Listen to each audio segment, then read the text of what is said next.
দিনটা ছিল 15ই আগস্ট। এটা হচ্ছে সেদিনের ভিডিও। কয়েকদিন এতটাই ব্যস্ত ছিলাম যে দুদিন লেট হয়ে গেল 15ই আগস্টের দিনের ভিডিওটা আপলোড করতে। তবে সেদিন স্পেশালভাবে কোনো কিছুই করা হয়নি, কেননা ক্যাম্পের থেকে একটু দূরে রয়েছি। আর ভিতরে আমাদের 15ই আগস্টের জন্য পতাকা তোলা হয়েছে। হাজব্যান্ড গিয়েছিল, সেই সমস্ত ভিডিও ক্লিপ আমার কাছে নেই বা করাও হয়নি। আর এই যে ফটোগুলো দেখছো, হাজব্যান্ড এর আগে যখন আমাদের পোস্টিং ছিল যেখানে, সেখানকার ফটো। তো ফোনে ছিল, তাই ভাবলাম তোমাদের সাথে শেয়ার করি। আমার সোনা মাম্মা অনেকটা ছোট ছিল সেই সময়। এটা হচ্ছে সেই তখনকার ফটো। তো আমার ইউটিউবের সকল বন্ধুদের জানাই হ্যাপি ইন্ডিপেন্ডেন্স ডে। 1947 সালে 15ই আগস্ট আমাদের দেশ স্বাধীনতা লাভ করে। সেদিন থেকে আমাদের দেশ স্বাধীন হয়েছে, তবে সুরক্ষিত নয়। সুরক্ষিত নয় আমাদের দেশের মেয়েরা।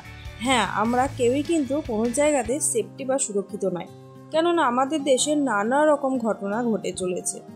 তাই দেশ শুধু স্বাধীন হলেই হবে না, দেশের সুরক্ষা চাই, দেশ সুরক্ষিত হওয়া চাই। দেশ সুরক্ষিত হলে তবে কিন্তু আমরা সুরক্ষিত থাকবো, তাই না? তো hello everyone, welcome back to my channel Payel lifestyle. কেমন আছো তোমরা সবাই? আশা করি ভালো আছো। তোমাদের আশীর্বাদ ও ভালোবাসে আমিও বেশ ভালো আছি। তো যেহেতু 15ই আগস্ট, তাই হাজব্যান্ডের সেদিন একটু ছুটি ছিল, ডিউটি, তো ঘরেই ছিল। সকাল টাইমটা মানে ক্যাম্পের থেকে ফেরার পরে প্রায় 9টা বাজে, মানে অনেকটাই বেলা। তো বললো কিছু জলখাবার তৈরি করতে। তো ভাবলাম চলো, অনেকদিন লুচি তৈরি করা হয়নি, তো একটু লুচি তৈরি করি। তো এর আগে আমি ছোলার ডাল তৈরি করে নিয়েছি, সেটা তোমাদের সাথে শেয়ার করা হয়নি। আর লুচি খেতে তো তোমরা জানোই আমি ভীষণ পছন্দ করি। তো এই যে দেখো, লুচি তৈরি করে নিচ্ছি। আর আমি বলি না, আমার সাথে কিন্তু আমার ছানারাও আজকাল লুচি খেতে পছন্দ। আর তার উপরে যদি হয় এরকম গরম গরম ফুলকো ফুলকো লুচি, তাই না বন্ধুরা? তো দেখো, লুচিগুলো কিন্তু খুব সুন্দর ফুলেছে।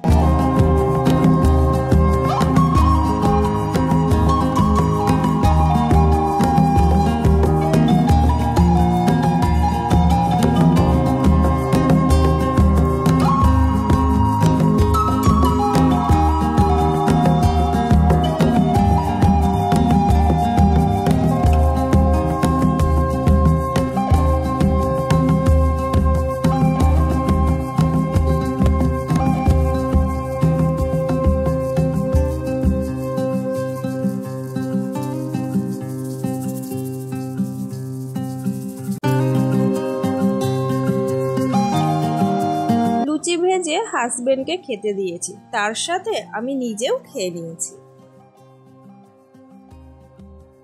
তো বন্ধুরা, চলে এলাম একদম গরম গরম লুচি খেয়ে। তো বাসনগুলো ধুয়ে নিয়েছি, আর অনেকটা পরে এলাম, তো অনেকগুলো কাজ করেছি। সোনা মাম্মা ঘুম থেকে উঠেছে, মাম্মা তো আগে উঠেছিল, সোনা উঠেছে, ওদেরকে খাইয়েছি।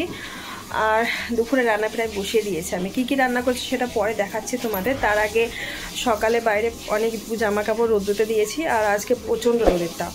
তো সেই জামা কাপড়গুলো না শুকিয়ে গেছে, কালার ফেড হয়ে যাবে, তো আগে তুলে নিয়ে আসি, তারপরে তোমাদেরকে দেখাচ্ছি কি রান্না করছি। তো চলো সাথে।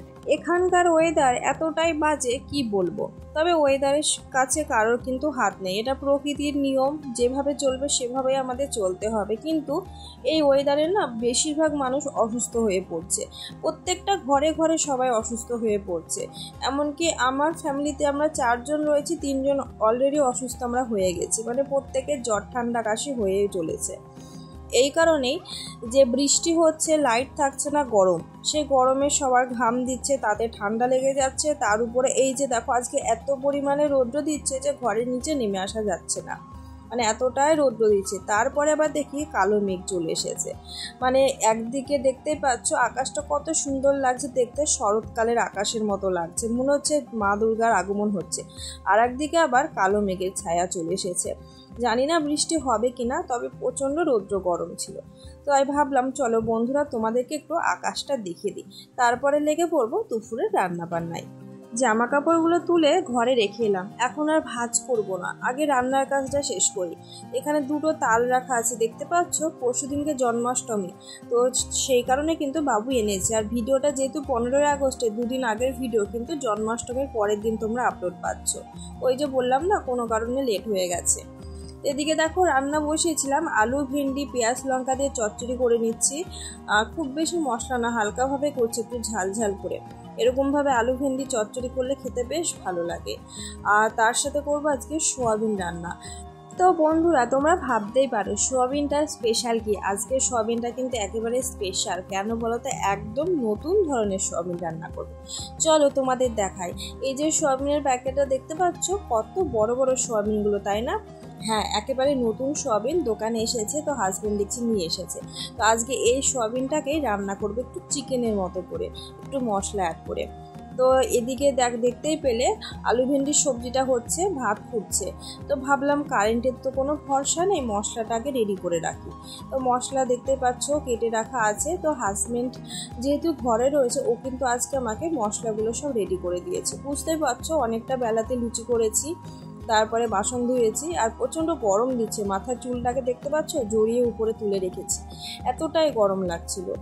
আর বড় হাতা গেঞ্জি পরেছে এই কারণেই, মানে সত্যি কথা বলতে আগুনের পাশে রান্না করতে আসলে না হাতের এই সাইডগুলো না আমার প্রচণ্ড তাপ লাগে। সেই কারণে আমার মনে হয় ফুল হাতা কোনো গেঞ্জি কুর্তি পরে রান্না করলেই আমার মানে ভালো লাগে, তাই আমি করি। আর সেটা তোমরা দেখতেই পাও। তো এরই মধ্যে দেখি ভাতটা প্রায় হয়ে গেছে, তাই ফ্যানটা ঝরিয়ে নিচ্ছি। ভাতটা নামিয়ে রেখে যাব মশলা করতে।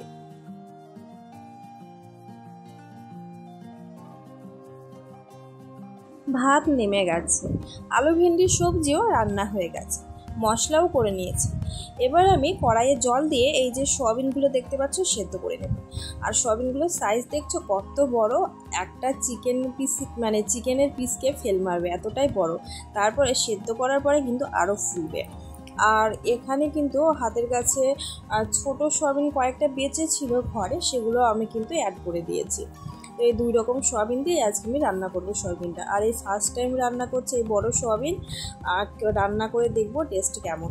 আর দেখতে পাচ্ছ বন্ধুরা সোয়াবিনের সাইজগুলো কিন্তু অনেকটা বড় হচ্ছে, তাই না? যেহেতু সেদ্ধ হচ্ছে জল পাচ্ছে তাই বড় হচ্ছে। আর এই সোয়াবিনটা না মার্কেটে নতুন এসেছে, এমনকি আমার বাবার বাড়িতেও আজকে সেম এই সোয়াবিনটাই রান্না করা হচ্ছে। ওখানেও পাওয়া যাচ্ছে, আমার বাবা কিনে নিয়ে গেছে। বাড়িতে ফোনে কথা হয়েছে, তাই শুনলাম তোমাদের মাঝে একটু শেয়ার করলাম। তো ওদিকে সোয়াবিন সেদ্ধ করে নিয়েছে, সোয়াবিনে না আলু দেবো। আর হাজব্যান্ড আলুগুলো না একেবারে ছোটো ছোটো করে কেটে ফেলেছে। ওই যে বললাম হাজব্যান্ড কেটে দিয়েছে সবজিগুলো আজকে মশলাগুলো, তো আলুটাও কেটে দিয়েছে, দেখো কত ছোটো ছোটো করে দিয়েছে। তো যাই হোক, মানে কেটে দেওয়াতে অনেকটাই হেল্প হয়েছে। তো আলুগুলো লাল লাল করে ফ্রাই করে নিয়ে সোয়াবিনটা রান্না করবো। আর এখানে দেখাচ্ছিলাম সোয়াবিনটা কতটা সফট হয়েছে, কিন্তু প্রচণ্ড গরম জানা তো ঠিক মতো ধরতেই পারছিলাম না। কড়াতে দিয়ে দিয়েছি সর্ষের তেল, দিয়েছি তেজপাতা আর কয়েকটা গোটা মশলা। এবারে দিলাম পাঁচফোড়ন। এখানকার পাঁচফোড়নে আবার সর্ষে অ্যাড করা রয়েছে, হলুদ সর্ষেটা। তো তারপরে এই যে পেস্ট করে রাখা মশলাটাও অ্যাড করে দিলাম। তো এই মশলাটাকে মানে এখানেই কষাবো না, আমি ভাবছি মশলাটাকে হালকা কষিয়ে একেবারে গুঁড়ো মশলা যা অ্যাড করার করে দিয়ে সোয়াবিন আলুটাকে অ্যাড করে দিয়ে কষিয়ে নেবো ডাইরেক্ট। কেননা হাতে না সময়টা অনেক কম, এদিকে অনেকটা বেলা হয়ে গেছে সেদিন। ওদিকে সোনা মামাকে ওদের পাপায় স্নান করিয়েছে যেহেতু ঘরে রয়েছে, আর এদিকে আমি রান্নাটা করছি। তবুও জানো তো প্রায় 1টার কাছাকাছি হয়ে গেছে। আর এত পরিমাণে গরম নিচে মনে হচ্ছে কখন রান্নাঘর থেকে বেরোবো, মানে আর গরমটা সহ্য করতে পারছি না, তাই একটু তাড়ার মধ্যেই রান্নাটা করছিলাম। সেই কারণে কিন্তু এই যে সয়াবিন আলু মশলা একসাথে কষিয়ে নিচ্ছি।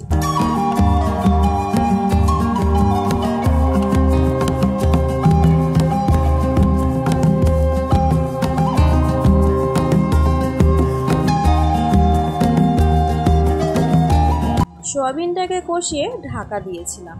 তারপরে চলে এলাম বেশ কিছুটা সময় পর, সোয়াবিনে জল অ্যাড করেছি। বললাম না একটু তাড়ার মধ্যে রান্না করছে, বিরক্ত লাগছে, তাই মাঝে আর ভিডিও শ্যুট করিনি। সোয়াবিনটায় দেখতে পাচ্ছ জল দিয়েছি। আর আমি না বেশি ঝোল করব না, যেহেতু সোয়াবিনে তো ঝোল টেনেই নাই, সেই হিসেবে ঝোলটা করব, মানে একটু গাঢ় রাখার চেষ্টা করছি আর কি। আর রান্নাটা দেখতে পাচ্ছ বেশ ভালো লাগছে, দেখে মনে হচ্ছে না চিকেন রান্না হচ্ছে। তবে সোয়াবিনের পিসগুলো কিন্তু চিকেনের পিসের থেকেও বড় বড় সাইজের হয়ে গেছিলো। তো যাই হোক, এদিকে রান্না কমপ্লিট হয়ে গেল। আর বন্ধুরা যেহেতু ভিডিওটা দুদিন পরে আপলোড দিচ্ছি, তাই সোয়াবিনের রান্নাটা তো খেয়েছি, তাই ভীষণ ভালো লেগেছিল খেতে। তোমরা যারা খাও না অবশ্যই এরকম সোয়াবিন রান্না করে খেয়েও ভালো লাগবে। আর আজকের ভিডিওটা এখানেই শেষ করব ভাবছি। বিকেলে ঘুরতে গেছিলাম, সেই ভিডিওটা পরের দিন পাবে। তো চলো বন্ধুরা, আজকের মতো এখানেই বিদায় নিচ্ছি। ভালো থেকো, সুস্থ থেকো। আর ভিডিও কেমন লাগলো কমেন্ট বক্সে জানিও। আসি, টাটা।